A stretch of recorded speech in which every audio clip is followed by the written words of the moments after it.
que decían, no, China es lo más barato que hay. No lo es. Hoy podemos hacer productos más baratos que China aquí, en México.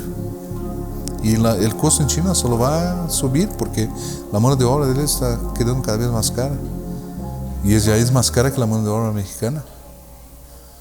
Y lo que todavía aún mantiene China como competitiva es que sus materias primas son más baratas, en algunos casos. Hola y sean bienvenidos a un episodio más de Mint Condition, el podcast en donde conoceremos a las personas detrás de la industria que nos mueve. Y hoy tenemos como invitado a Horst Mollhoff, gerente de compras globales en Stand, en una charla grabada el 18 de marzo de este año.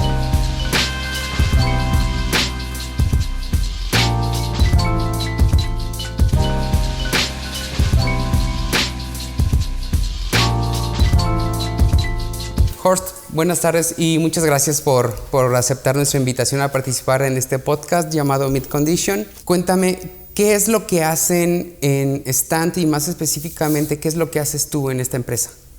Primeramente, Stand es una empresa de nivel mundial, es una empresa que al mismo tiempo es Tier 1, es Tier 2 y es OEM también en algunos puntos. Tenemos proyectos de nosotros que son patentados y ¿dónde está trabajando Stand? Stand está trabajando en un campo que es bien interesante porque el producto de Stand es muy ambiental, donde tenemos el vapor management, que sería toda la parte de control de los vapores que genera el tanque, ¿no? Como vemos el canister, ¿no? Que es un filtro muy poco conocido, de por vida. El vehículo ya sale con ese filtro. Es un filtro que está normalmente escondido por debajo del banco trasero, o por debajo del vehículo, o muchas veces adentro de la tapa delantera. Y muy pocos lo conocen y no saben muchas veces para qué sirve. Es un filtro de carbono activado, muy ambiental, que filtra los vapores del tanque, que son los gases que causan el efecto invernadero o también la contaminación de la atmósfera. Entonces, ¿cuál es la ventaja de ese producto? Es un producto bastante limpio, que es plástico y carbono activado, no es un producto peligroso, es un producto que protege el medio ambiente y las personas y tu bolsillo, porque reaprovecha los gases de la gasolina que se iban a perder a la atmósfera, se regresan al proceso de quema, es un 10% de economía o de ahorro, ¿no? Entonces, la idea es siempre estar focando en qué podemos hacer para mejorar el sistema de control de los combustibles. Sería desde su salida del tanque de combustible hasta su llegada al motor, todo lo que son las mangueras, los tubos de llenado de combustible, los sistemas, las tapas, todo. Entonces eso sería el vapor management, sería la parte de gerenciamiento de vapores. Después tenemos del otro lado el thermal management, control de temperatura. Y ahí van todos los productos que van directamente direccionados al agua del radiador. Desde las tapas del radiador a los sistemas de termostatos. Stand es pionera en la fabricación de termostatos con base de esfera de cera, ¿no? Entonces, estos productos son altamente tecnológicos, ¿no? Donde Stand pone mucha tecnología tanto en la forma como el termostato funciona, porque en verdad el termostato es mecánico y tiene que funcionar a la precisión, ¿no? Para no dejar el motor se calentar en demasía y también abrir en el momento que el motor necesita, no antes ni después. Entonces es de precisión también. Entonces los termostatos es uno de los productos así claves de Stand, así como toda la parte de tubos de llenado de combustible, los canisters, los castings, que sería toda la parte de control de agua del radiador, ¿no? Entonces, de un lado tenemos el vapor management, otro lado thermal management, y Stand hace también sistemas completos de solución. Digamos, yo tengo un vehículo nuevo y necesito un sistema de distribución de combustible, venga a Stand y Stand puede proyectar esto para ti, ya con el canister, con el tubo de llenado de combustible, con toda la solución completa que tú requieres para tu vehículo. Entonces, no solamente componentes, pero también soluciones y sistemas, ¿no? Y tienen productos aftermarket y productos exclusivos para OEMs. Tenemos la división de aftermarket, ¿no? Donde son los productos directamente a refaccionarias, y tenemos la división de OEM, que sería todo que va directamente a una línea de producción, Y tenemos la división de industrial, que serían tapas como las tapas de combustible de Harley Davidson, productos que van en barcos, productos que van en diversas aplicaciones, máquinas de cosechar y así va, tractores. No se limitan solamente a la parte automotriz, o sea, No. todo lo que sea un motor, ustedes pueden estar ahí. Hasta un generador de energía eléctrica de Cummins, que es estático, lleva una tapa, que sea de aceite, o de combustible, o de agua, ¿no? Entonces, todo donde hay combustible, agua caliente, o algún tipo de reservatorio, ¿no? Donde tú necesitas una tapa, ahí están. Donde están sistemas de combustible, llevar el combustible hasta el motor, hacer la distribución del combustible, hacer el llenado, hacer la parte de control de vapores, las válvulas, todo lo que se requiere para controlar el vapor. Puedes ver desde una válvula de entrada a una válvula de venteo, a otra válvula de compuerta, o controles de temperatura de agua de motor. Entonces es bien vasto, es un mercado muy grande. Sí.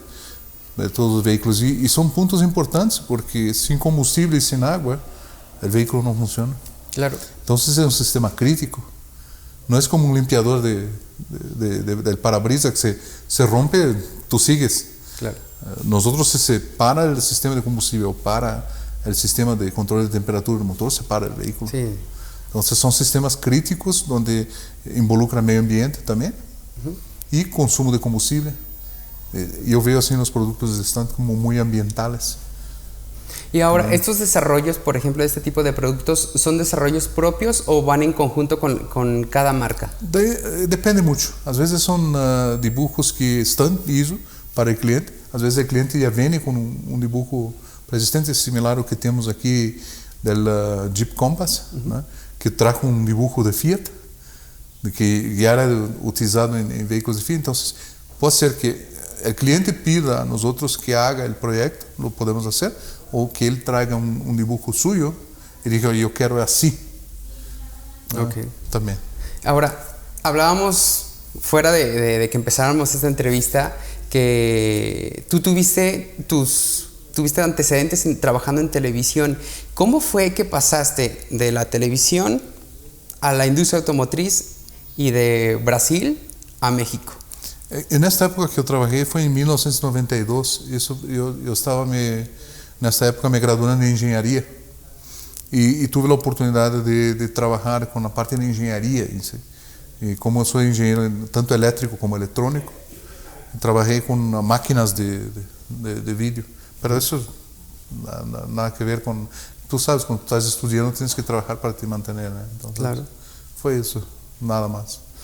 ¿Y no tuviste más interés por esa línea? No, después me pasé en 93, cuando me gradué, de ahí fui a trabajar en una empresa en Alemania, pero en área de generación de energía eléctrica. Ya no tenía nada que ver con eso. Y así fue. Quer dizer, el mercado te lleva por donde hay más búsqueda de profesionales, ¿no? Y la industria automotriz es el campo más fértil que hay, ¿no? ¿Y tú siempre tuviste en mente la industria automotriz como una meta, como una aspiración, o se fue dando un poquito? No, yo empecé en la industria de generación de energía, ¿no? Y después acabé pasando a la industria automotriz por la oferta que existía en la región en Brasil, se estaba creciendo mucho eso. Entonces, claro, la industria automotriz pasó a absorber esos profesionales que estaban en el sector de servicio, de energía, otros, ¿no? Pasaron a la industria automotriz. ¿Cómo está pasando aquí con México también ahora? Sí, hay una gran demanda de ingenieros y tan es así que incluso las mismas empresas están empezando a formar sus propias academias, sí, o apoyando en instituciones ya establecidas, ¿no? Para, sí, un poco alimentar esa rueda de constante necesidad de ingenieros. Así es, de formar gente de acuerdo con sus necesidades. Porque si tú vas a ver, Guanajuato era un estado agrícola, ¿no? No era un estado automotriz, bien diferente de Ciudad de México y Monterrey. La región de Monterrey ya tenía más de 30 años de industria. Ciudad de México, mucha industria también, pero Guanajuato no era así. Entonces, claro, muchas de esas escuelas, inclusive nosotros empezamos con la IECA aquí, a formar gente en moldeo de plástico, porque no encontraba gente que dominaba el moldeo de plástico. Ahora, ¿cómo les está yendo en esta en esta tarea de formar gente y qué resultados han estado teniendo con el talento local? Es una necesidad porque no encuentras gente aquí. Tú vas por los ranchos aquí, buscas gente, pero claro, para trabajo, manualidades o hacer un trabajo manual, eso sí. Ahora, cuando tú ya necesitas un técnico de moldeo, no lo encuentras. Y tú no vas a traer un técnico de moldeo de fuera, va a ser muy caro y a veces para la gente también a veces no ven San Miguel como un polo industrial o algo así. Bueno, entonces es difícil a veces atracción de mano de obra, ¿no? Sí, es que pasa un poco como con los conceptos que tenemos sobre los lugares, ¿no? O sea, del Bajío se lo ve como algo, ¿no? León lo ves como zapato y ahora industria, sí. Pero San Miguel nunca lo ves como que tiene un polígono industrial como este. Y que, por cierto, Stand fue la primera. Cuéntanos un poquito sobre eso. No, en 2014, cuando se instalaron aquí, había aquí nada más una plantación de maíz aquí. Y eso era un campo. Inclusive hay un video que aparece de arriba. Tú ves prácticamente la única empresa. Y ese video que fue tomado ahí probablemente en 2014, 2015. No hace mucho. Aquí inauguró el 20 de mayo de 2015. Entonces ya se pasaron prácticamente 5 años. ¿No? Entonces, ¿cómo han sido los resultados o el desarrollo de esta planta para el corporativo? Muy bueno, porque la idea es duplicar esta planta en los próximos tal vez 1 año o 2 años. Entonces mucho de lo que se hace en Estados Unidos se va a traer para acá. ¿Pero en las mismas instalaciones o van a ser físicamente? Van a duplicar más 10,000 metros cuadrados. Ese tiene 10,000 metros cuadrados, más 10,000 metros cuadrados adicionales. ¿Y van a jalar proyectos que están en otros lugares o son proyectos nuevos donde la mano de obra aquí es muchísimo más barata que la mano de obra en Estados Unidos? Podemos decir que la mano de obra en Estados Unidos es 10 veces más cara. Entonces, imagínate, ¿no? Todo donde tiene mucha mano de obra involucrada, ya no es ventaja estar haciendo en Estados Unidos, ¿no? Ya estar haciendo aquí 10 veces más barato. Claro. Ahora, ¿cuál sería algunos de los proyectos emblema para esta planta que se han ganado últimamente? Proyectos de canister, de tubos enllenados de combustible, donde principalmente los clientes son OEMs, ¿no? Esos son los productos llaves como este aquí, parte de castings, filler pipes, que sería este aquí, canisters y los castings. Esos son los productos llaves de esta planta, son estos 3. ¿Y hay alguno que sea exclusivo de esta planta y que se reparte para todo el mundo? El capless, el sin tapón. Debemos tener uno aquí. Aquí va, este aquí. Este producto es exclusivo de esta planta y va a ser exclusivo para las futuras implementaciones también. Y por ejemplo, ¿cuáles son los clientes con los que están trabajando en la actualidad a nivel global? No solamente. Prácticamente todos los clientes, porque si tú abres ahí el motor siempre va a haber una tapa y ahí está estando. Pero los principales clientes, tú sabes, General Motors, Ford, FCA, ¿no? Fiat Chrysler, esos son los principales clientes que tenemos aquí a nivel de Norteamérica. Ahí tú vas probablemente en Europa, Volvo, tú vas en China, Geely, y aparecen otros clientes, ¿no? Daimler también es un cliente fuerte, ¿no? Pero, y por ejemplo, ¿cada región tiene sus propios clientes? O por ejemplo, de aquí tú mandas a China, mandas a Europa. El capless enviamos de aquí a China, enviamos de aquí a Europa. Y hay productos que sí hacemos aquí, enviamos para allá. Y hay productos que gran parte de lo que se maquila o se hace aquí, porque aquí empezó como una maquiladora, ¿no? Después pasó a ser una manufactura. Entonces, gran parte, prácticamente el 90% de todo lo que se va al extranjero, ¿no? Y cuéntame, ¿cómo les va en el juego de los números para el corporativo? ¿Cómo ven esta planta en cuanto a las demás? ¿Cómo ha ido su crecimiento desde el día 1, que fue hace poco, hace 5 años? Porque la curva en la industria automotriz, la curva es relativamente larguita, ¿no? Esa es la tercera planta más grande. La primera es Connersville, donde es la matriz, después Pymore, en Arkansas, y esa ya es la tercera planta en tamaño. Y después viene la República Checa y China. Entonces nosotros ya somos una planta que está en expansión y yo pienso que futuramente va a ser la planta más grande porque Stunt no va a soportar pagar 10 veces más cara la mano de obra ahí en Estados Unidos. La tendencia es traer lo máximo que sea posible para acá. ¿Y el plan es cerrar alguna de las otras no sé si plantas? cerrar, pero dar un otro enfoque, Okay. ¿no? En otros productos donde no tenga tanta mano de obra. Ya. ¿No? Porque, por ejemplo, ¿cuál podría ser esos productos? Estamos hablando de que si atacan industria automotriz, marítimo, motocicletas. Productos donde tenga un grado de automatización más alto. Entonces las máquinas tienen más automatización, menos contacto con las manos, ¿no? Y aquí sería más manual. Ok. Entonces ahora mismo estamos cotizando una línea que tenemos la misma en Connesville y vamos a hacer el producto similar aquí, pero aquí con mucho más mano de obra do que allá. Allá mucho más automatización, aquí mucho más mano de obra. Ahora, ¿cómo crees que impacte esta parte? Y ya nos vamos a meter un poquito como en la parte que está revolucionando la industria, que es la parte de la robótica y cómo está afectando... El 4.0. Exacto. Cómo está afectando la interacción o la falta de interacción, porque puede ser que te desplace un robot como trabajador. Digamos que la gente va a tener que se reinventar, ¿no? Ya no van a estar haciendo las mismas cosas que se hacían en el pasado, ¿no? Y si tú comparas con 100 años atrás, ya no estamos haciendo lo que hacíamos hace 100 años atrás, Absolutamente ¿no? No. Entonces, ¿cuándo fue la última vez que tú estuviste en una fila de banco? Ya no hacemos más esto, ¿no? No. Entonces hay que se reinventar. Digamos, si tal vez tenga un robot, tú vas a necesitar alguien que parametrice el robot, alguien que mantenga el robot, alguien que dé algún tipo de servicio, ¿no? Entonces eso ocurrió en Europa, en todos los países desarrollados.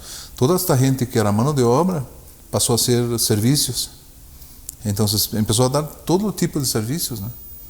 Entonces mucha gente se va a pasar el sector terciario, donde sería el sector de servicios, ¿no? ¿Crees que México tenga la capacidad de reacción para poder llegar a ese punto también? Tal vez va a tardar un poco más, porque aquí tú sabes, la educación básica no es natural a todos, ¿no? Si tú ves de cada 10 niños que ingresan a la escuela, solamente uno se gradúa en un curso superior. Eso es un número alarmante, ¿no? Porque ve que todos se quedan en el camino ingresan en la escuela, después pasan a una primaria, gran parte ya no va a secundaria y muy pocos hacen la prepa, ¿no? Entonces no hay vacantes en las escuelas. Si haga una encuesta en las escuelas públicas, hay siempre niños que se quedan afuera. Sí. O muchas veces por los propios padres, que meten a esos niños a trabajar. Claro. Vas al sur de México, ves niños cortando caña y trabajando en empresas donde hace carbón o que trabajan con algún tipo de trabajo manual o en el campo. Entonces muchas veces los propios padres son los peores verdugos de sus niños. Ellos deberían estar protegiendo, pero están haciendo al revés. De alguna manera los están obligando a perder un futuro que podrían... Esa mentalidad también tiene que cambiar, ¿no? ¿Cuál crees que podría ser alguno de los mecanismos? Digo, pues si tuviéramos la varita mágica, pues, y la solución la estaríamos aplicando, pero... Por eso digo, cuanto más al norte tú te vas en México, más desarrollo. Cuanto más al sur, falta de él, ¿no? Ok, y ahora, ¿cómo es que después de todo un viaje que hiciste por el mundo en países donde has trabajado, en empresas donde has colaborado, cómo es que llegaste a Stunt y a México en específico? Yo vine por otra empresa que tenía unidades aquí en México y también la planta más grande estaba aquí.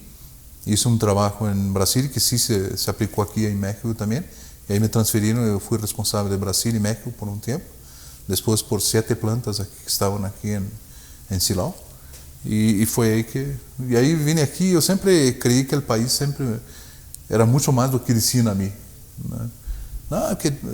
No sé, la gente tiene una mala costumbre de solamente ver lo malo de México, y la media adora, ¿no? de poner eso en la luz de la ribalta siempre, como siempre digo, los aspectos malos, pero se olvidan los aspectos buenos. Y hay otros países que solamente enseñan los aspectos buenos y no hablan de nada malo, pero sí hay cosas malas también. Claro. ¿No? Entonces yo veo así que la media es muy cruel con México. Yo veo así. En general solo habla de los aspectos malos. Deberían aprovechar mucho más los aspectos buenos. Y si tú ves ahí en León existe un jornal no muy conocido que se llama Las Buenas Noticias. Y ahí me gusta porque siempre aparecen solamente buenas noticias. Y debería ser así, ¿no? Pero no lo es. Se ve que la media está muy más enfocada en lo negativo que en lo positivo, ¿no? De alguna manera, como No, que ves de un jornal que tú tomas aquí, empiezas a leer un periódico, 90% son cosas malas. Y si tú sacas 10% de bueno. Entonces, pero así, no sé, el foco del ser humano es muy enfocado en el negativo. Yo veo eso a veces. Buscamos en algo que tiene 99% de calidad, buscamos el 1% del defecto y no el 99% de las calidades. Sí, desechamos el foco es en los puntos negativos. Desechamos todo lo bueno o todo el trabajo que se hizo por una pizca, un pequeño error, ¿no? Yo siempre digo, nos focamos en los puntos negativos y no en los puntos positivos. Deberían ser mucho más positivos que negativos. Sí. Y yo veo siempre al revés, la gente mucho más negativa do que positiva. Ahora, por ejemplo, ahorita que tocas este punto, y es algo que siempre me he preguntado, porque yo mismo he tenido un cambio de ver a mi propio país, de ver a México. Todo el mundo voltea, por ejemplo, en caso de tecnología, todo el mundo quiere ser Silicon Valley, todo el mundo quiere ser, no sé, algún otro centro, muchos centros que hay en India, muchos centros que hay en muchos lugares sobre tecnología, pero con tu experiencia en trabajar en varios lugares del mundo, ¿qué crees que la industria podría aprender de México? Yo pienso que la creatividad. Yo pienso que la creatividad es la característica más marcante del mexicano. Buscar siempre de la nada hacerlo todo, ¿no? Entonces no tengo nada, pero voy a hacer todo.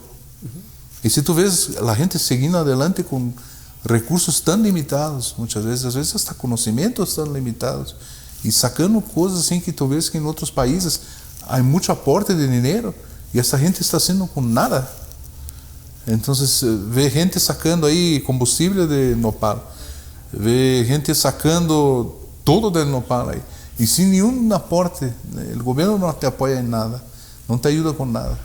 Sí. Y en otros países tú ves gente con todo este apoyo y a veces no llegan tan lejos cuanto ellos. Y toda una infraestructura y centros de desarrollo, sí, mil cosas. La propia televisión que estamos viendo aquí, el color, fue inventado por un mexicano. No sé si saben eso. Sí. Entonces, no íbamos a tener color en televisión si esta persona no lo inventara. Claro. ¿No? Por Camarena. Muchos no saben de eso, pero la televisión colorida fue un mexicano. Sí. Yo sé porque yo estudié y trabajé en esa área y realmente, si tú ves, es fascinante. Porque de una señal blanco y negro, él nada más metió el color arriba. Si tú ves la señal blanco y negro, y el color es nada más una señal que aparece arriba del blanco y negro. Entonces, sí, es muy inteligente. Es una manera bien inteligente de utilizar, inclusive los mismos televisores que eran blanco y negro, pueden captar la señal colorida, pero no ven los colores, pero ven la señal que es blanco y negro, porque un sistema fue armado arriba del otro. Claro. Entonces fue un mexicano que hizo. Entonces tiene que tener mucha creatividad para hacer eso. ¿Crees que este sea un punto fuerte y un detonante en cuanto haya poquito más o un poco más de infraestructura y apoyo? ¿Crees que esto pueda detonar en algo muy importante para México? Yo pienso que sí. Es solo ver las comunidades hispanas en Estados Unidos. ¿Cuántas personas hoy que tú ves son hombres descendientes de mexicanos aquí que van y tienen suceso en Estados Unidos?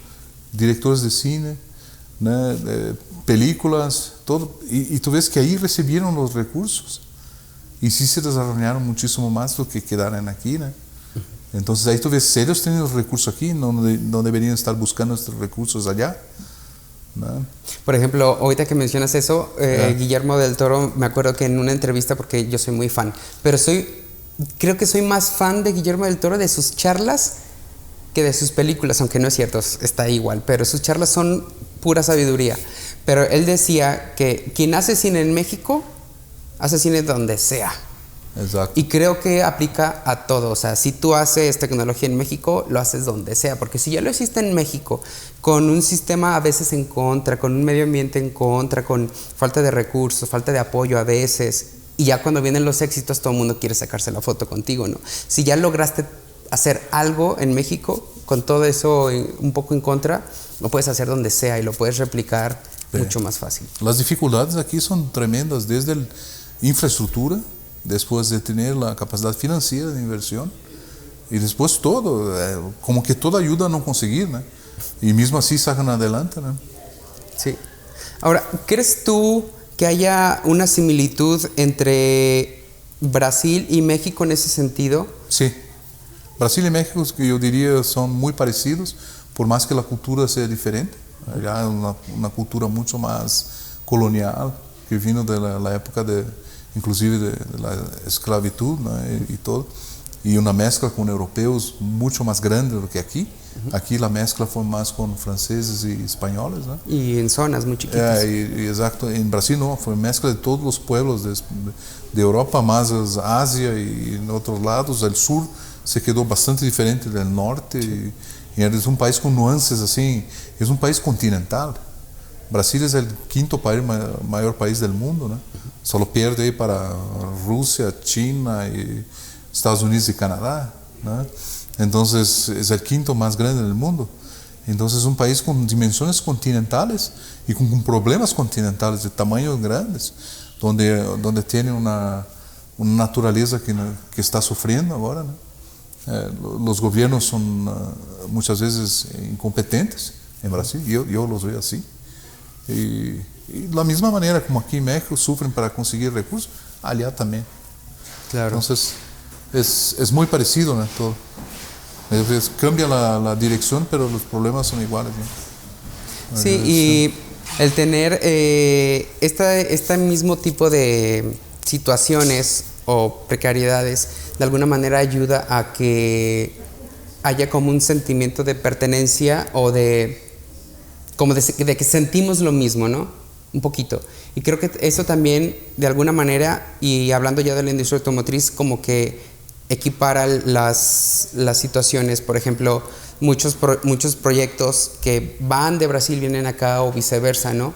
¿Crees que eso también para los corporativos sea como, lo vean así como que no va a ser tan complicado, porque de alguna manera son muy parecidos?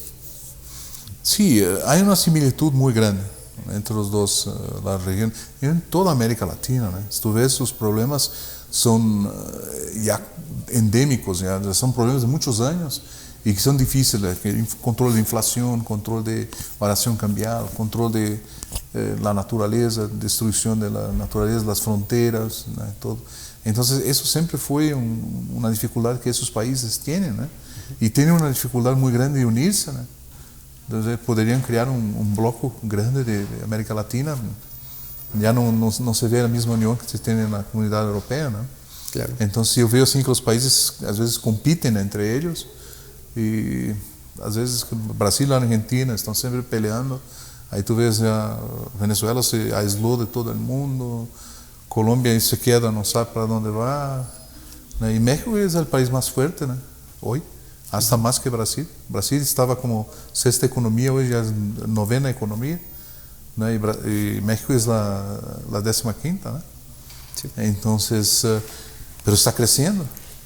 Y si sigue este paso de recesión en Brasil, fácilmente México va a ser la economía más importante de América Latina. Sí, que no lo está pasando nada bien Brasil a últimas fechas. Brasil tiene ahora un gobierno de derecha, una persona así bastante ciega, ¿no? En la parte, se está mucho yendo para un determinado punto, que se estaba en la izquierda, ahora se va a extrema derecha.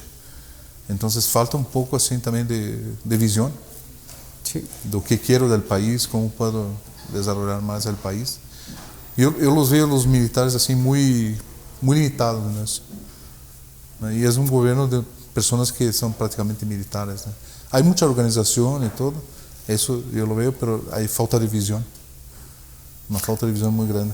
Mira, hablando de idiosincrasia, ¿cómo crees tú que haya sido un factor determinante en tu formación el hecho de de crecer en una cultura, pero con padres alemanes, por ejemplo. Entonces, esta mezcla de cultura, ¿cómo crees que te haya...? Yo siempre viví como un extranjero en Brasil, por más de tener nacido allá. Siempre me trataron como un extranjero, y yo nací allá. Entonces, claro, assim, ¿qué pasó? Yo nací aquí y me tratan como extranjero. Pero sí, yo siempre fui así visto como, naciste aquí, pero no eres de aquí. Entonces aquí yo me siento más como casa, hogar, do que allá. O sea, aquí en México. Sí. Porque aquí soy extranjero y no me tratan de esta manera, ¿no?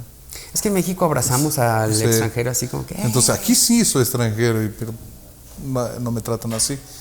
Y allá yo era nacido en Brasil, brasileño, y me trataban como extranjero. ¿Pero qué crees que sea? ¿El hecho de tener padres alemanes o el nombre mismo o qué? La cultura. Como yo me crié mucho desde la cultura más alemana antigua, ¿no? La alemana de hoy, que es totalmente diferente. La alemana antigua, que es muy diferente de la de Brasil. Muy diferente. ¿Crees que ese mix de culturas de alguna manera te haya dado herramientas o puntos fuertes a tu favor en tu trabajo profesional? Yo pienso que sí, principalmente porque la cultura alemana es trabajo duro, ¿no? Siempre ser cierto, correcto, verdadero, y buscar hacer tu mejor, ¿no? Te dedicar siempre. Eso, se perdió mucho eso en Alemania ahora con las generaciones después de la guerra, ¿no? Entonces ya todo era más fácil, ya era un país más rico, ¿no? Diferente de los que enfrentaron guerra como mi padre. Claro. Que era una Alemania completamente tronada. Y ahora que estuviste, bueno, no ahora, hace un tiempo que estuviste en Alemania, ¿cómo fue para ti? Ok, si acá siempre me sentía como el extranjero, ¿cómo fue sentirte en Alemania? ¿Qué fue esa experiencia? Alemania es bueno para visitar, no para vivir. Yo siempre digo, es bueno para visitar, no para vivir. ¿Por qué? La gente es muy, muy mecánica, muy, disculpe el término, cuadrada. Muy así, muy de leyes. Es exactamente al revés de la creatividad. Ahí es la reactividad. Reacciono mucho más do que... Claro. ¿Cómo crees tú que Alemania llegue a momentos tan creativos o productos tan creativos con esta mentalidad? Yo veo que hoy los jóvenes ya piensan más como americanos do que como alemanes. Ya hubo una americanización de la Europa. Si tú ves hasta las palabras que utilizan hoy, ya no dicen más Verabredung, que es junta en alemán, dicen appointment. Entonces el inglés ya empezó el mundo de los negocios está en inglés. Entonces se perdió un poco del local y se americanizó mucho. Si tú ves, los jóvenes alemanes son muy americanizados. Sí. La manera de pensar, la manera de hacer. Como que en todos lados, ¿no? Yo, por ejemplo, hubo un tiempo, bueno, sigo estudiando danés de manera autodidacta y por lo mismo veo mucha tele, leo muchas cosas. No es que lo sean de nativo, todavía estoy aprendiendo muchas cosas, pero también tienen muchas expresiones, muchas palabras inmersas en su día a día y que están en inglés. O incluso hablan, no sé si le llamen Denglish o algo así, de repente lo mezclan mucho. Exacto. Pero no hay como negar la influencia hoy de Estados Unidos en todo, ¿no? La televisión, en el cine, en todo. Si tú ves las películas hoy son puras, gran parte películas americanas, ¿no? A mí me gusta mirar las películas mexicanas porque tienen bastante de comedia, tiene bastante tiene digamos, te pasa una información importante, a veces de cultura y todo, ¿no? Y las últimas que estrenaron aquí, muy buenas películas. Es bien interesante este comentario que dices porque tal vez como mexicano tal vez te pierdes porque lo ves tan igual, o sea, lo ves tan cotidiano que no notas este tipo de cosas. ¿Qué será otras cosas que el mexicano no nota, pero tú sí, y que son cosas muy buenas de México? Las películas mexicanas son verdaderas, hablan del día a día, de lo que hace la gente, de cómo viven. No tienen tantas esas luces del cine o de efectos especiales o cosas así, ¿no? Es realmente talento de actuación. Y si ves las películas americanas es más efectos especiales, en el ropas y todo eso, ya no tiene tanto el talento, ¿sabes? No sé, en general.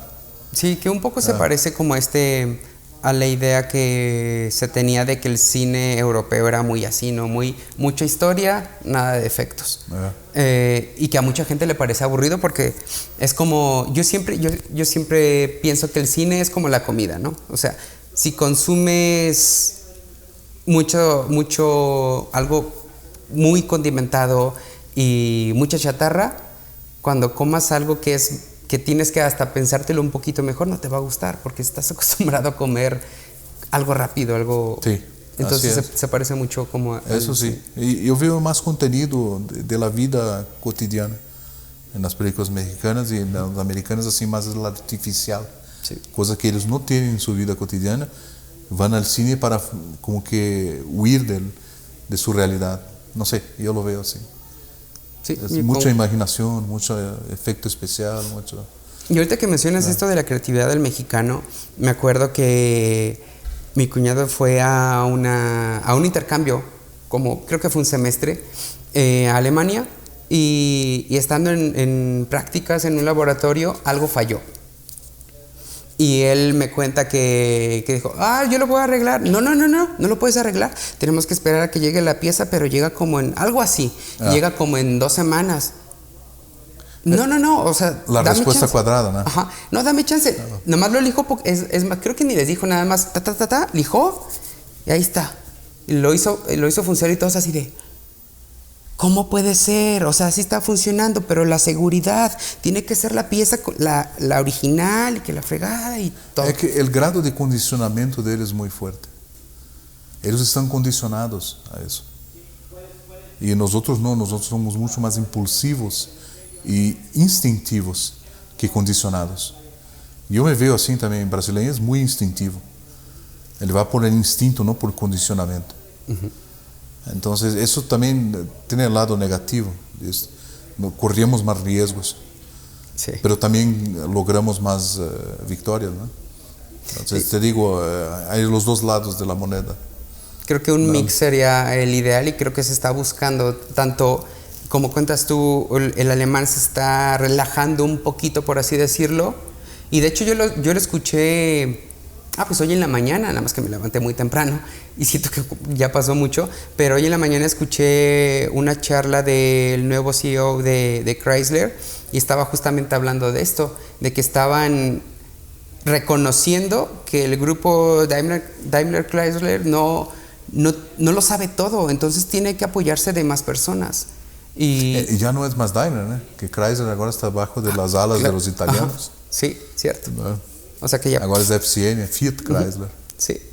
Entonces, sí, por mucho tiempo estuvieron por debajo de las alas de los alemanes y tomaron malísimas decisiones porque las decisiones de ellos eran basadas con datos de 10 años atrás. Y ahí cuando tomaron la decisión, fueron ver que los datos ya 10 años se pasaron y que la cosa no era bien así.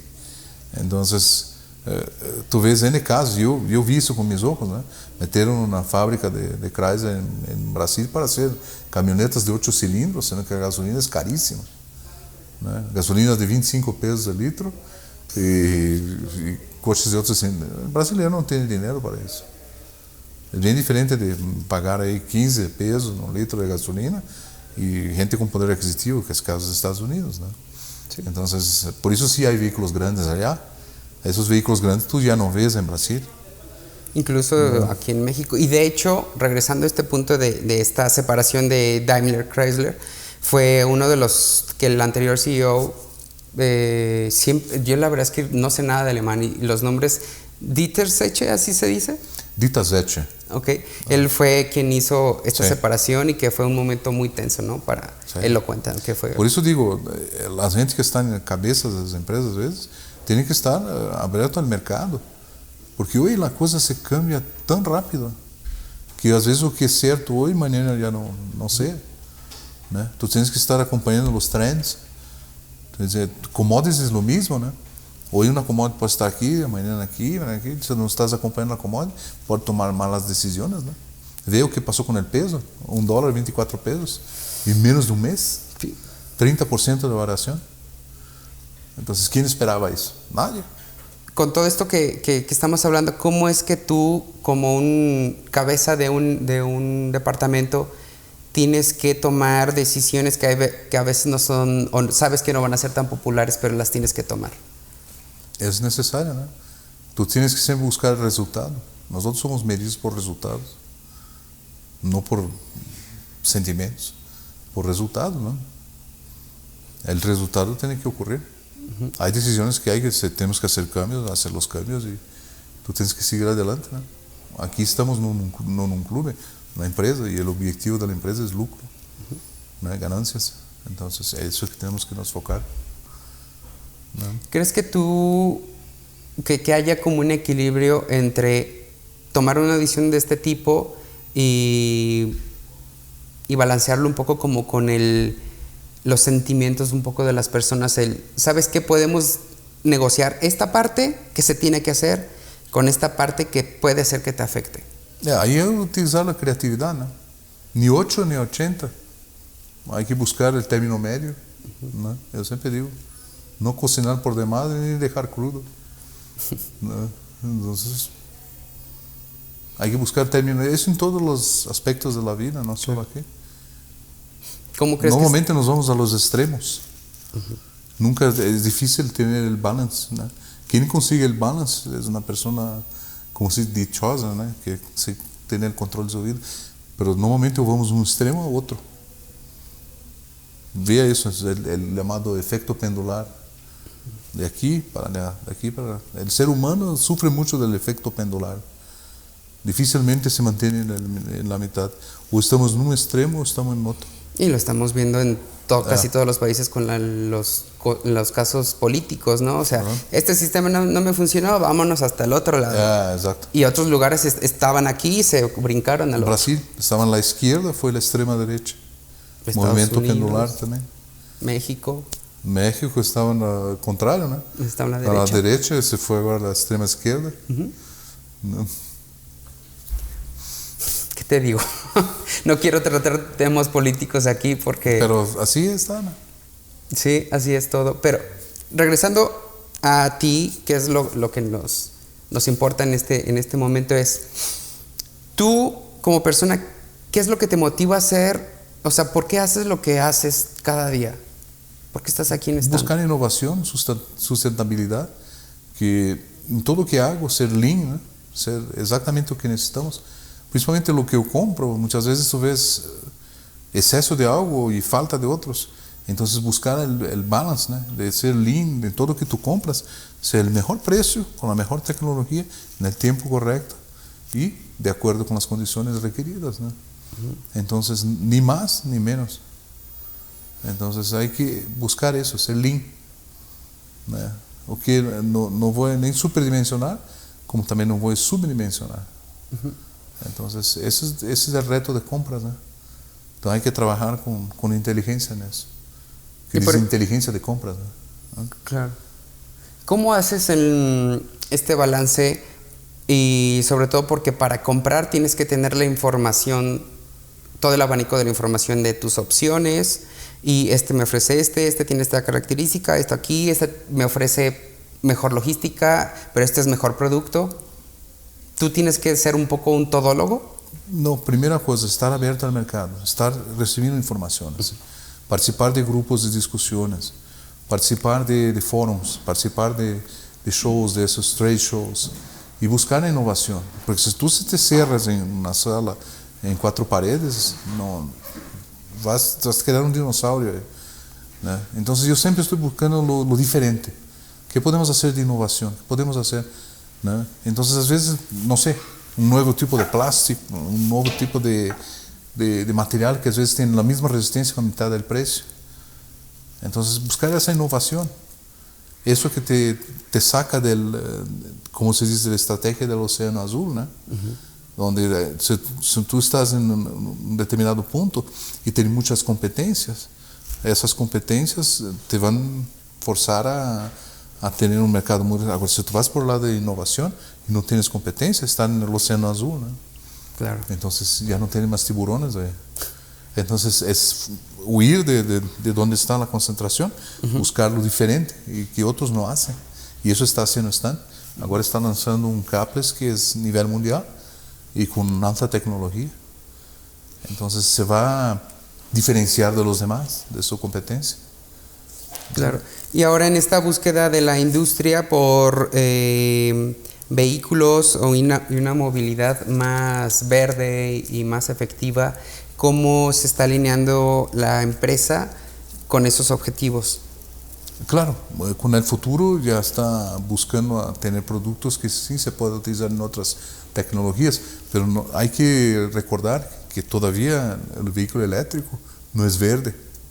Claro. Porque él depende de una energía eléctrica que consume recursos o de carbón, aceite, gas. No es una generación verde. Entonces, gran parte de la energía de México, 70%, viene de la quema de algo. ¿No? Están quemando algo para generar calor o generar directamente movimiento y generar energía. Solo 30% son energías renovables. Entonces hay que también recordar eso. Se eu meto miles de coches elétricos en la ciudad aquí, que ellos van a tener que cargar en algún lugar, ¿no? Y esa energía no es verde. Entonces ese vehículo contamina tanto quanto un vehículo a gasolina. Sí, nada más le quitas de un lado, pero se lo pones al otro. Yo solo voy a quitar el punto donde está contaminando, pero sigue contaminando. Sí. Ahora, es una ilusión, ¿no? No, que eu tenho vehículo es eléctrico, no contamina. Pero ¿cómo carga? ¿Tú cargas con el sol o cómo lo carga? Y que de hecho yo soy muy curioso. Ese es el punto. Sí, hay varios desarrollos, hay varias marcas europeas y creo que ubico una china, porque yo también los coches soy muy curioso y a pesar de que no soy experto me gusta estar así como que mira esta marca por allá perdida en Suecia, están haciendo cosas muy interesantes y hay una que está mezclando sí una batería de litio y todo esto, pero tienen todo son paneles solares. Y ahí viene el error de comparar Suecia con México, con otros países. Suecia tiene 7 millones de habitantes. Es un país 7 para 10. Los que tienen dinero ahí son prácticamente todos. Y viven en una situación bien diferente de México. México tiene pues, como 120 millones de habitantes, es un país mucho más grande, ¿no? Entonces tiene mucho más retos de primeramente ayudar a desarrollar sus personas diferentes de Suecia que ya están en el topo, ¿no? Entonces no se puede comparar, el desarrollo fue muy diferente. Y ellos piensan, somos verdes, ok, son verdes. Pero claro, es fácil hacer en un país chiquito que es un tercio de Ciudad de México. Claro. Ahora, hacen un país del tamaño de México, es otra cosa. Y toda la historia, si tú comparas la historia de México con la historia de Suecia, es bien diferente, ¿no? Ellos tuvieron mucho más recursos que México, ¿no? México sufrió de todos los lados, perdió sus territorios, la parte política era muy instable. Ese fue un país que siempre así luchó mucho con eso. Hay que entender la historia también, ¿no? de dónde venimos y para dónde vamos. Entonces yo veo también cuando México se tornar un país que ya es desarrollado, va a ser una potencia. No va a ser como Suecia, va a ser mucho más que Suecia. Entonces no se puede hacer comparaciones chuecas, ¿no? Claro. 7, 10 millones es un tercio de la población de la Grande México, ¿no? Sí, yo de hecho... Entonces, comparan un país chiquito con un país grande, con retos de desarrollo, que todavía la población es joven, diferente de las poblaciones de Europa, que son la mayoría de gente más grande. Sí. Entonces, no se puede comparar. El nivel de desarrollo es diferente en cada lado. Si tú vas a ver el IDH de Ciudad de México, es diferente del IDH de, no sé, Chiapas. El índice de desenvolvimiento humano. Entonces, cada lugar tiene su índice de desenvolvimiento humano de acuerdo con sus dados, ¿no? Entonces, el IDH más alto está en Ciudad de México. De toda la nación está en Ciudad de México. Ahí tú ves, es solo ir ahí que tú ves. La gente normalmente mejor vive ahí. O en Monterrey, o en Guadalajara. Tú vas a ver lo mismo. Ahora tú vas en ciudades ya de Guanajuato, tú vas a ver el grado de desarrollo que tienen que ir, ¿no? El desarrollo es mucho más alto en Ciudad de México. Entonces, y ves eso es claro, ¿no? Entonces, cada lugar se va a desarrollar diferente.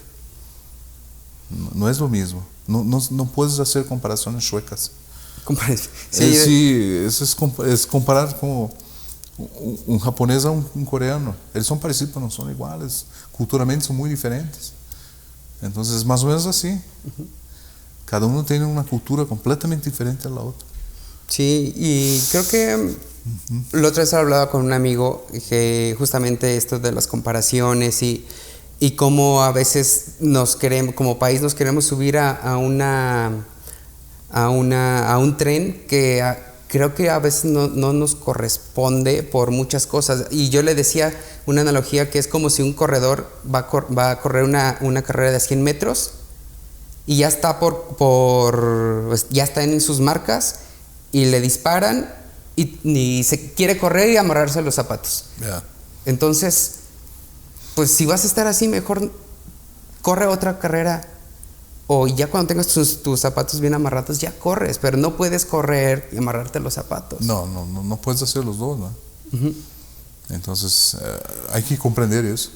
Por eso, a veces, yo no veo esas comparaciones como algo útil, ¿no? Pienso yo así.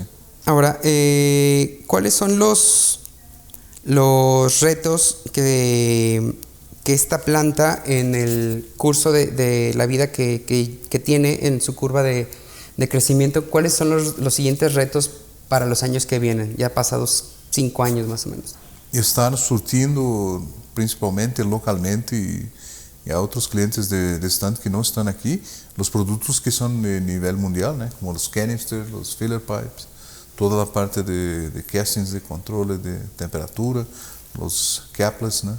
Ser un polo mundial de surtimiento de esos items, ¿no? Que son los productos llaves de stand, y creciendo aquí como rentable en manufactura, ¿no? Quer dizer, mano de obra. Mano de obra aquí es muy buena, es una mano de obra que, inclusive estamos hablando con un gerente de una planta que estaba en Estados Unidos, yo digo, comparar un americano trabajando no es lo mismo que comparar un mexicano. Un mexicano trabaja mucho más.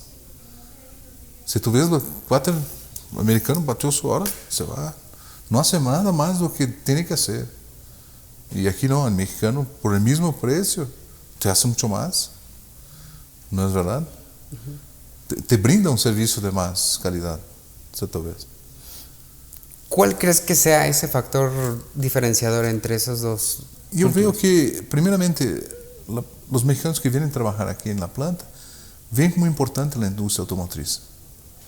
Ven que es importante lo que hacen. Y les gusta muchas veces lo que hacen.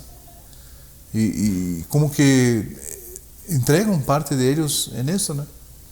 Y yo veo muchas veces los americanos que trabajan en esas fábricas porque tienen que trabajar. Y no les gusta en verdad lo que están haciendo. Sí. Entonces, yo veo eso. Es algo así. Trabajan sin el corazón, ¿no? Yo pienso que el mexicano pone mucho más del corazón en lo que hace. Sí. Y yo veo eso. Te puedo contar una historia o unas vivencias personales. Yo cuando he estado en Estados Unidos, y el simple hecho de ir a una tienda, a un supermercado chico, pero siempre es como una actitud de muy mal modo, de muy mal servicio. Ok, cuando te dan tu cambio y bye, casi como si los molestaras, ¿no? Sí. Y aquí no. Así y muy frío, ¿no? Sí. No. Y por ejemplo, yo en lo personal, yo cuando trabajo con una empresa, o sea, investigo esa empresa y me caso con esa empresa y veo todo lo padre que están haciendo y siento como un poco un sentimiento de pertenencia, de decir, wow, yo estoy colaborando con esta empresa, estoy colaborando con X o Y de alguna manera, aunque yo no estoy ahí, yo no estoy trabajando ahí, pero de alguna manera lo siento mío y creo que eso es un poco cultural del mexicano, ¿no? Sí. Como que se sienten así felices en poder estar ahí y estar trabajando de una forma o de otra en la industria automotriz. Sí. Y muchas veces yo pienso que el americano ya perdió el gusto por hacer eso. Yo pienso que nada más hacen porque tienen que hacer. No sé, ese es el sentimiento que yo tengo. Pues de hecho yo también. Y ahí es mal, ¿no? Digamos, si no pones tu corazón, tu cerebro no va a estar ahí. Yo siempre pienso así. Y es que esta combinación es lo que te da el esfuerzo extra que tú puedes hacer. Y no quiere decir que hagas un trabajo injusto para ti, o sea, que estés trabajando de más. Simplemente es ponerle ganas a lo que estás haciendo, ¿no? Buscar el agua más. Cuéntame tres historias de tu carrera profesional. Cuéntame una historia de éxito, ya sea de esta etapa de tu carrera en Stand o una historia anterior de algún proyecto que hayas jalado y que atesores mucho. Por ejemplo, que hacen había hecho en China. Y se iba a Estados Unidos, después lo enviaban de Estados Unidos aquí. Y había una cadena tremenda de supply chain, transportaciones, que es mucha pérdida de tiempo con transportaciones innecesarias. Si hacemos eso aquí en México, ya no iba a tener eso. Entonces el reto fue localizar esto en México y lo localizamos más barato do que como comprado en China. Que si no, China es lo más barato que hay, no lo es. Hoy podemos hacer productos más baratos que China aquí. En México. En México. Y el costo en China solo va a subir porque la mano de obra de él está quedando cada vez más cara. Y ya es más cara que la mano de obra mexicana. Y lo que todavía aún mantiene China como competitiva es que sus materias primas son más baratas, en algunos casos, que no dependen de otros países donde es hecho ahí, ¿no? Ahí sí, sus materias primas son más baratas que aquí. Ahora, hay casos en que China trae muchas cosas de Estados Unidos, como plásticos, resinas y todo. Sí. Ahí, claro, la competitividad está restringida a esto, ¿no? Sí. Y justamente se relaciona con lo que hablábamos de que no necesariamente las ideas preconcebidas que tenemos de los lugares siguen aplicando, ¿no? O sea, va cambiando día a día. Ahora cuéntame una historia de algún fracaso o algún error en una toma de decisión, pero que te dejó una enseñanza. ¿Cuál podría ser? Tuvimos aquí casos en proyectos difíciles donde el tiempo hasta iniciar producción era muy grande. Entonces el proveedor tenía que esperar por mucho tiempo hasta empezar a producir. Tuvimos un caso de un proveedor que localizamos aquí y que él realmente después de un tiempo ya no quería más hacer. Y ahí tuvimos que ahora buscar otro proveedor para hacer lo mismo.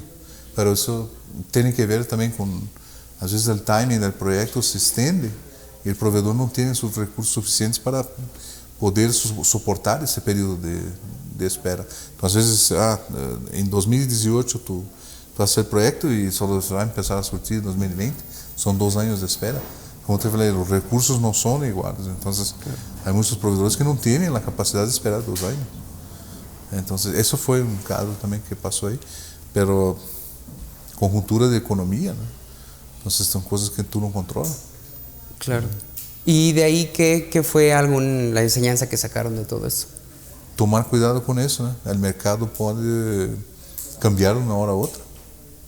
Y se pueden detener proyectos o se pueden posponer, ¿no? Entonces, te tienes que tener un tipo de análisis de riesgo que vas a hacer, ¿no? Okay. Claro, se aprendió mucho con eso. ¿Y alguna historia de un fracaso inminente o un problema que ya los estaba llegando hasta la cabeza y lo supieron salvar de alguna manera creativa? Por ejemplo, las materias primas ahora se están incrementando mucho, ¿no? O sea, tú ves en México, todo que está dolarizado, se incrementó muchísimo. Entonces, muchas veces vendemos en pesos y compramos la materia prima en dólar. Entonces, eso nos va a afectar en ganancias porque pagas más caro la materia prima, pero no puedes pasar al producto final. Entonces, eso también es algo que hay que tomar cuidado. Que la moneda donde compras tu materia prima, tus componentes, sea la misma moneda que vendes el material. Porque son monedas diferentes, hay que tener, que llaman de FX rate, ¿no? Vas a tener influencia cambiar. Que hay que tomar cuidado que el mercado es volátil, ¿no? Y está todo interconectado. Hoy ya no podemos decir lo que me afecta en China no me afecta aquí, claro que afecta. Es como vasos comunicados. Se eu tenho um excesso aqui, vai ter uma falta aqui. Uma falta aqui pode ser devido a um excesso allá. Então, hay que tomar cuidado. Yo, por ejemplo, lo que estoy viendo es que hay mucha gente, está partido como en dos. Hay mucha gente que está muy feliz de trabajar desde casa y hay mucha gente que tiene mucho miedo porque no sabe trabajar desde casa. Creo que esto nos va a ayudar a saber, o sea, realmente saber en dónde está tu trabajo. ¿Tu trabajo es el edificio donde trabajas o es lo que haces y los resultados a los que tienes que llegar? Yo pienso que con la evolución de la electrónica, por más que estamos en el mismo espacio, el mismo predio, hay gente que ya no se habla. Envía un correo a la persona que está al lado. Dice, ahí te va un correo, ahí, mira el correo. Habla con las personas. Perdemos mucho de la humanidad en ese sentido. Yo pienso que hoy trabajar en la casa o trabajar aquí, para algunas personas no hace diferencia, porque ya están tan aislados adentro de su cuadrado que ya no se relacionan más con las personas. Sí. Entonces, eso yo veo como un lado negativo. Perdemos lo que antes era una cosa natural, normal, de nos relacionarnos con las personas. Hoy estamos todo arriba del electrónico, ¿no? Entonces hay que tomar cuidado. Es bueno en un lado y malo en otro. Nos va a tornar una sociedad muy fría, muy calculista, muy individualista. Ya no pensamos más como conjunto, ya pensamos como un individuo. Sí. Y eso es peligroso. Cuéntanos, compártenos qué es lo que te mantiene inspirado como para llevar tu día a día y siempre tener esta chispa de curiosidad en todo lo que haces.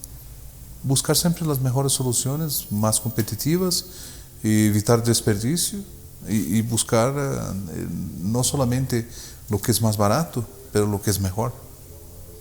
La innovación, ¿no?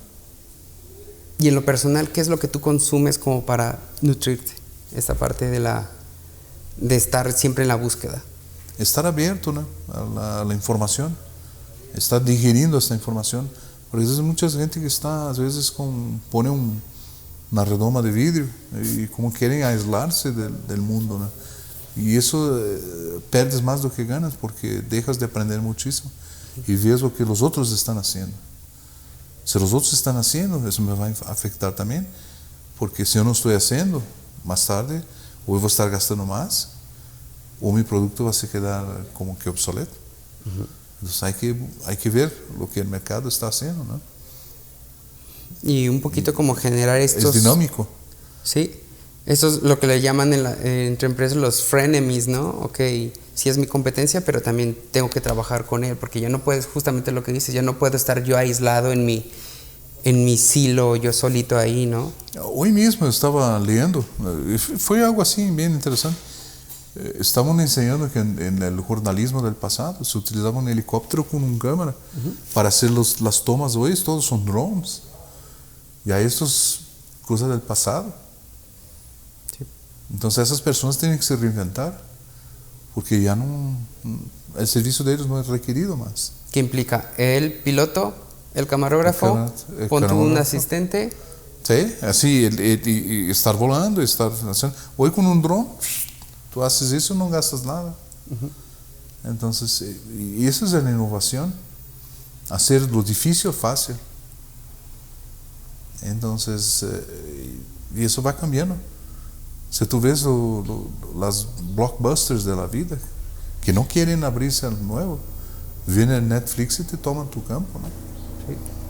No fue lo que Netflix hizo con Blockbuster, hoy tú no ves Blockbuster más en lugar nenhum. ¿Quién va a rentar un cassette? Hoy tú ves, compras online, la película ya aparece aquí en tu televisión, en el Smart, y ya tienes la película ahí. ¿Por qué va a tener que rentar? Claro. Entonces, pero Blockbuster no vio eso ocurriendo, el trend.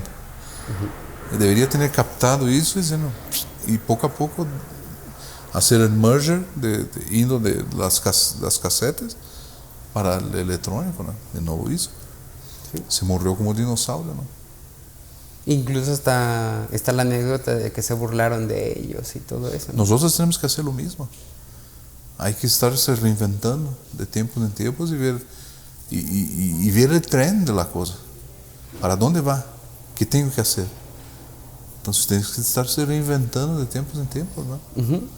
No puedes, tiene que ser como más como la mariposa, ¿no? Como, ¿no? De un gusano se va a una mariposa. Hay metamorfosis, ¿no? Para estar en el mercado. Eso que yo veo. Sí. Pues tan es así que muchas empresas a lo largo de su historia han cambiado de giros. Empezaron ustedes mismos. ¿Quieres un ejemplo? ¿Tú conoces 3M? Sí. ¿Qué significa 3M? No sé. Minnesota Mining Manufacturing. Mining, mineración. Pero POSIT, todas esas cosas son 3M, ¿no? Eso no es mineración. Ellos fueron inventores de la lija, el sandpaper, ¿no? Sí. Lija. Se reinventaron. ¿O qué es 3M hoy, no? No parece una empresa de mineración, ¿no? Exacto. De material para mineración, pero sí, así empezó. American Express es otro ejemplo, por ejemplo. Exacto. BMW empezó como una fábrica de motores para aviones, ¿no? 1920. Y hoy es una fábrica de coches. Sí. Entonces hay que se reinventar, ¿no? Sí. ¿Cuál crees que sea tu mejor inversión en los últimos tiempos? Educación. Estar siempre aprendiendo cosas nuevas, idiomas, con tecnologías. Estar abierto. No puedes perder la permeabilidad de esponja. Estar absorbiendo. Eso que hace que los niños sean diferentes de los adultos. Los niños están siempre absorbiendo con conocimiento y nosotros, como llegamos a edad adulta, nos cerramos. Como si ya estoy vaso lleno. Ya no quiero más absorber, y eso es lo peor que puede pasar. Sí. Porque el tiempo se va pasando, las tecnologías van cambiando, las cosas cambian y tú sigues con la mentalidad. Por eso es tan difícil que la gente con más edad consiga empleos, porque siguen con algunos ni computadoras saben utilizar.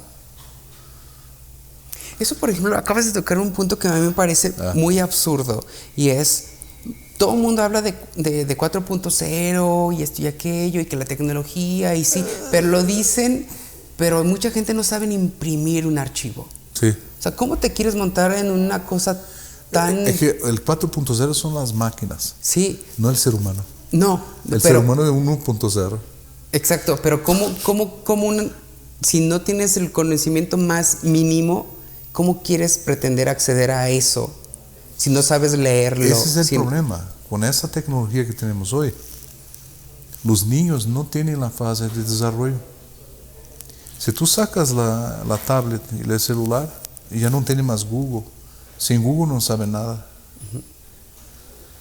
Hay mucha gente que no sabe ni la dirección, tiene que tener el Google Maps. Nos estamos tan dependientes de eso que ya no conseguimos hacer las cosas a la antigua. Es como un piloto de avión que sin el piloto automático no consigue volar el avión. Así estamos. Sí. Como ser humano estamos nosotros bajando, ¿no? No mejorando, estamos nos bajando. Sí, como seres humanos. Y a eso voy con este comentario, o sea, Bueno. Muchas veces, o sea, y todo el mundo como que se compra ese boleto de sí, la tecnología y el 4.0, ok, pero ¿y lo más elemental? Hay que traer a la gente con la mentalidad 4.0, que sepa hacer las cosas. Hoy la gente que si no tiene un controlador no sabe hacer las cosas, no sabe el básico, sin la computadora. Yo, como nací en la década de 60, me tocó regla de cálculo, no había calculadoras. La primera calculadora que fui a ver después de muchos años. Sí. Entonces yo tuve que hacer, yo pienso que hay gente hoy, 60 no sabe hacer multiplicación, no sabe hacer división, no sabe, depende de una calculadora. Te digo, eso vemos hoy. La gente dejó de pensar. Todo lo que no sabe van directamente al Google. Bien diferente de la generación que pasó los 60, que era una generación que iba a una biblioteca, que iba a leer y no iba a buscar eso en Google. Se tardaba más, pero se desarrollaba más también. no teníamos nada fácil, ¿no? Entonces, eso yo veo que esa generación perdió mucho de los milenios. Piensan que todo es fácil. Sí, incluso a mí me tocó como esta transición entre todavía ir a bibliotecas Yeah. y en la universidad fue cuando nos dijeron, vamos a darles clases de internet. Y nosotros, ¿cómo que internet? Sí, mira, tú buscas lo que tú quieras y lo vas a encontrar. Y yo sentí que me volaba la cabeza. Dije, o sea que puedo buscar a todas las bandas de rock que yo quiera. Sí, sí lo puedes hacer. No, yo estaba loco. Y me tocó justo ese cruce. Yeah. No, era una dificultad antes. Todo era difícil, caro. Sí. Y eso ya acabó, ¿no? Muy bien, ya para terminar vamos a hacer un juego como de respuesta rápida. Y si me tienes que decir el porqué de tu respuesta, pues lo puedes hacer, ¿no? Es talento innato o disciplina. Talento innato. Proactividad o planificación. Proactividad. Apegarse al plan o improvisación. Pegarse al plan, ¿no? Riesgo calculado o resolución rápida de problemas. Riesgo calculado. Especialización o conocimiento general. Conocimientos generales. Excelencia o perfección. Excelencia. Por último, ¿tú conoces la expresión mint condition? Condition. Ajá. Sí. ¿Qué crees tú o cuál sea que sea la forma para lograr esa mint condition en tu trabajo, en todo lo que haces? Y como te digo, estar siempre abierto. Openness, abertura. La gente se cierra, no quiere ver las cosas, ¿ves? Entonces estar viendo. Yo veo y asimilo. ¿Qué voy a hacer? Son los efectos de que asimilar, son los resultados de que yo estoy viendo, pero estar abierto. La gente a veces se cierra mucho. Muy bien, Horst, pues muchísimas gracias por recibirnos y por darnos un poquito de tu tiempo, y esperemos que nos puedas invitar nuevamente con los nuevos desarrollos que están haciendo y que nos los muestres, que nos den los resultados que están teniendo con ellos, ¿no? Esperando que ustedes vengan o no tengan segunda fábrica aquí y esta planta ya sea la más grande del grupo. Ojalá que sí, ojalá que no tarde mucho.